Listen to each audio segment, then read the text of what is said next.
How do we know that Islam is the right religion? Often science facts are put forward, but what is the proof of one God? How does it prove Islam? Now look, this is not, as I said, this is very difficult to try to explain this in a short amount of time, because when you're trying to prove God to somebody, there are many different ways of you proving God, and no one of them works all the time. The reason is that God is a very complex idea. The belief in God is a very complex idea, and different people have different reasons of why they have a problem with accepting God. Some people have a spiritual problem. Some people have a scientific challenge in this regard. So for different people, it's different reasons. For a lot of people, the reason why they've stopped believing in God is because they've had a bad experience. Because their parents maybe, or a teacher was abusive, very cultural. And they would mask their culture in religion and say, this is religion. But it was not. It was Somali culture. It was Punjabi culture, it was Gujarati culture, whatever it is. So the child doesn't understand, the young man, young woman now does not know what is culture, what is Islam. To be honest, the response to this would be that if there are certain there are certain theories, certain ideas that make us doubt the existence of God, then the reason they were creating doubt in us is because we are looking into them as a doubt creating aspect, and then we're not looking for a response. Our studies about Islam, if you just read the Quran with a good thought and reflection and look at some of the tafsirs and the hadith and some of the aqidah, the belief works, that will give a good amount of reassurance. Problem is that we're being exposed to a number of atheistic ideas, because currently these few decades, the last 2 decades or so, this is the first time in history that we've had overt atheism. Before, atheism was always hidden, but because of Dawkins and Sam Harris and other Christopher Hitchens of the last, who are very eloquent speakers, they've caused a lot of people to doubt, because a lot of these people don't have understanding of their religion, but they listen to these things because this becomes popular discourse. And a lot of people are too lazy to go and find out. And when they do come to the masjid, many of those people responsible in the masjid, even some imams, they're not able to respond properly. So that's why I'm saying that it's a very complex kind of scenario, but the answers are all there. So that's why what we want to do is we want to deal with this in more detail as to what the issue is. Now, how do we know Islam is a true religion? I mean, the way I would say, for me, because I was born in a Muslim household, so it was easier.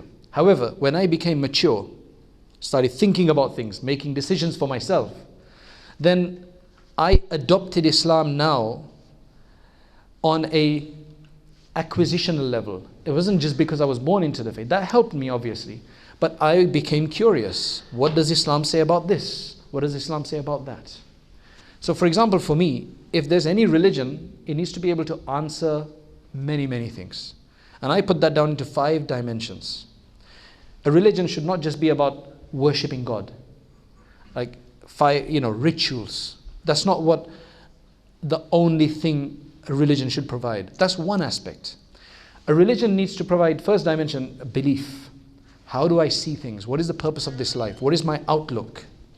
Do jinn, do angels exist? What does Islam say about these different things? Number 1. Once you've recognized the God, which Islam explains through the Quran and Sunnah, then the second thing is, how do you worship this God? So the second dimension is worship. First one is doctrine, second one is worship.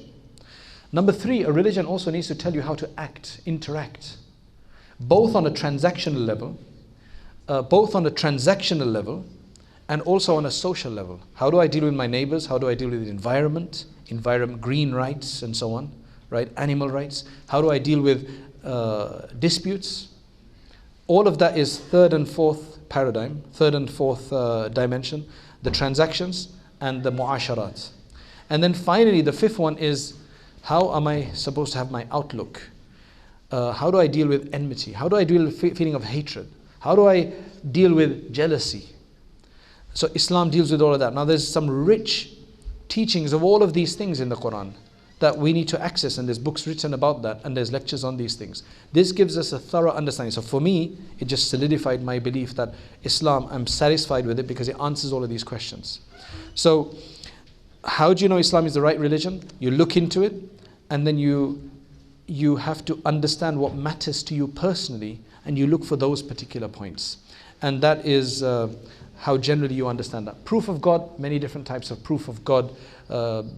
It's just, what kind of proof are we looking for right now?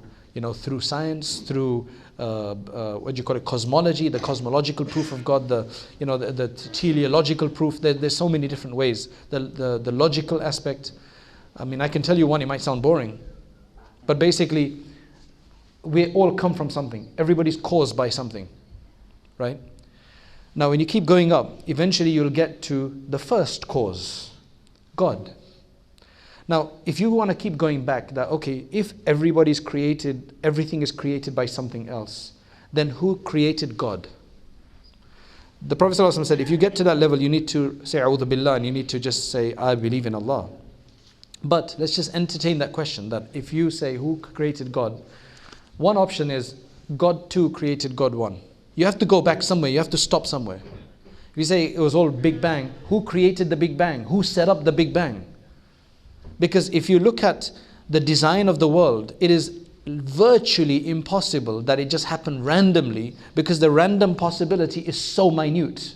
It's like I take a bucket of letters, you know, Scrabble letters, just letters, and it's got 300 letters in there, and I throw it out.